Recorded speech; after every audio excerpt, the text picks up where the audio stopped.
reason why it got so big is that they did that boy like that. They shot him in the top of his head, left him out there, disrespected him. The people rose up, and the local police was so disrespectful that the people just took over the town. Since I'm in a position to talk to these kids and they listen, I ain't no politician, but I trapped and did go to prison. Now I'm caught up in a system where the motive's apparent. I'm just a product of the apartments probably built for my parents or my parent, but who caring? They planted gold figure. Cop killing me, just a nigga. We protest gorillas.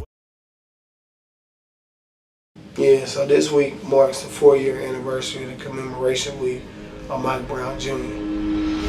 Every year, we do a week full of activities, be it marches, protests, shutting stuff down, and panel discussions.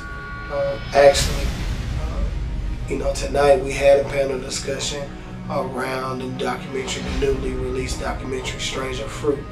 And it's around the Mike Brown cover of what Ferguson covered up the killing of Mike Brown Jr. And so we had a good discussion. A lot of people came out. We had a full crack room. And I think we talked about not only the cover up, but some things that we could put in place or that are now in place with the new prosecutor, new mayors, new judges, and things of that nature. So we wanted to talk about the solutions to not only Mike Brown's case, but to prevent more Mike Brown cases. And so that's really what our yearly commemoration weeks look like. So Mike Brown really, after seeing the documentary, he really got mad because, the people who own Ferguson Market was complicit. They actually worked with the police, and the police actually protected them. Everybody knows that Ferguson Market sells dope, sell liquor. And so basically, Mike Brown Sr. was like, they selling dope and liquor.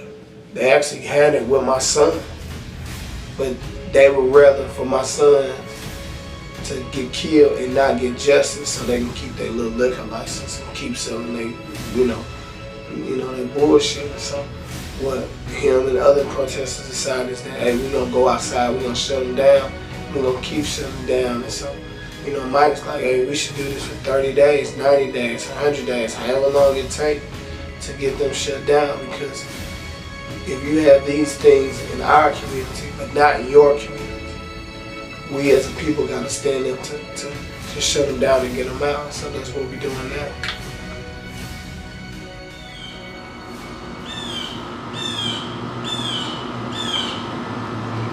Man, that's a loud ass bird, man. But yeah, this is the final chapter in the Fergsuon Rebellion, and I hope you guys got the message I was trying to put out there, man. You know what I'm saying? Like I said, it's time for a change. Shout out to the people taking steps towards that change, trying to change something. Shout out to whole St. Louis, Missouri. You know what I'm saying? I'm praying for y'all, man. I'm praying for y'all and I'm playing for y'all. You know what I'm saying? So,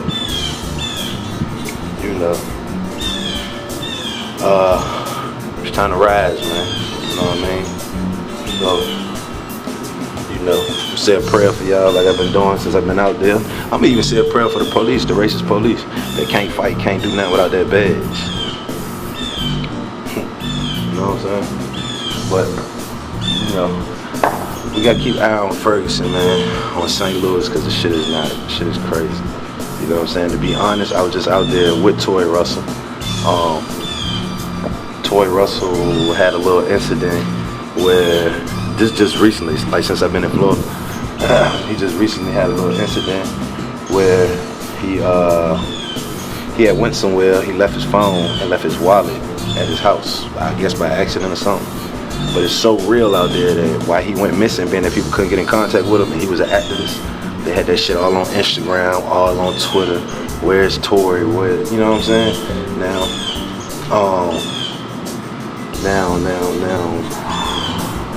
just so happened, it was just him stepping out and he just didn't take his phone with him. But that's how crazy it is out there. Like when something like that, when somebody like Tory Russell goes missing, it could be something.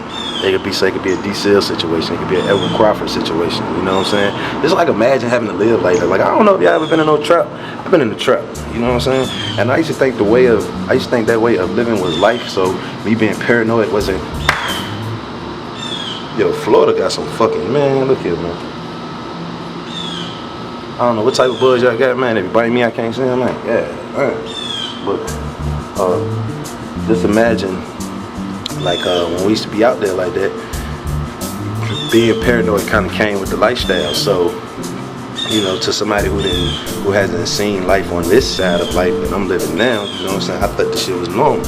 But when I got out of that and I got into this lifestyle that I live now, where I'm not paranoid because I'm not doing anything illegal, I'm not doing this, that, and the third, it made me realize, like, damn, like, yo, I really stress myself out, you know what I'm saying? Trying to this, that, and the third, boom, bow, beam, you know what I mean? So, like, I understand the type of aura that area has, you know what I'm saying? I feel it, you know what I mean? It's not a good way to live, man. It wasn't a good way for us to live, and we kind of did it as a phase. So imagine people having to live like that as just a part of life, period, because they're from where they're from. Ain't like all of them can just pack up and leave and go somewhere, because a lot of their families and things of that nature are out there. You know what I mean? So, but you know, just kind of put yourself in their shoes, man. Go look up, go research some of the activity that's been going on out there. Put yourself in their shoes and contribute any way you can, man. This is Streets G4G, Street Vision. I told you I'm a rapper. I'm not really no cameraman. I just got fired with the camera on accident. You know what I'm saying? Now, I chase a check, you know what I'm saying? And I told you, I went to Fergsuon about a check. It wasn't about, you know, I just came out of there to do what I got paid to do, boom, boom, boom. This had nothing to do with it, you know what I mean? But I'm morally obligated to my people, you know what I'm saying? Because in this world, or in America, this shit out here is broken down into two teams. Either you with them or you with us, you know what I'm saying? And if you with us, that's just saying, like, you realize this shit ain't right, you know what I mean? And you're not finna act like it's right. If you act like it's right, you with them, you know what I mean? You might well be a cop, you might well be a police officer, you know what I'm saying? Shout out to all the black officers out there that's keeping their mouth closed while these white boys is killing their little brothers.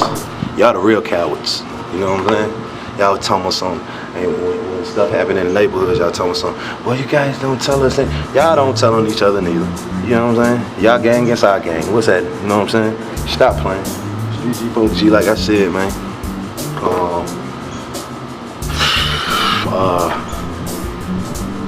Hope y'all enjoyed the series, man. Go follow Tory, stay on top of this St. Louis situation. And like I said, St. Louis, I'm riding, man. You know what I'm saying? Tell McCullough, you a sucker. Cause that's what I solely, wholeheartedly believe. Y'all some sucker ass niggas, man. You know what I mean? Stupid. Mothball eye ass little boy. Mothball eye head ass boy. Fuck y'all playing, man. Get the fuck out of here. It's too hot for this shit. Ferguson. I love y'all, man. You know what I'm saying? We got some work to do. Yeah, do it. I'm not sure if you guys know or not, but Mike Brown's mother is now running for city council. So I'm gonna run her commercial at the end of this. Y'all go find that info. Make sure y'all get out there and vote. Cause it's time for a change, man. It's time for a change. St. Louis, I'm rocking. You know what I'm saying? I'm Virginia. 2 times. They know that. You know what I'm saying? But I was just so devastated by y'all's history of this police versus the citizen stuff that I just felt like morally obligated. I had to contribute where I can contribute. Almost 4 years ago to this day, I ran down this very street.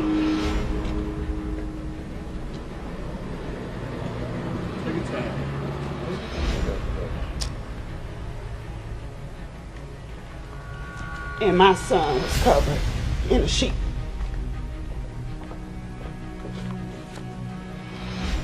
It broke me, you know? It brought me down to my knees. It made me feel crippled, as if I could do nothing else anymore from that moment. But as time went on and I stayed surrounded by support and motivational people who knew what happened was wrong and didn't give up the fight, I learned to walk again. And this is one of my first steps, running for Ferguson City Council of 2019. This is so important to me, and I know a lot of people may ask what makes me qualified, but I'll tell you, if a mother had to watch her son lay in the street for 4.5 hours and watch a community be completely disrespected by elected officials that we elected, what would you do? You would stand up and you would fight it. I'm not going to give up. And when I'm elected, I will be the people's voice and not just the people's choice.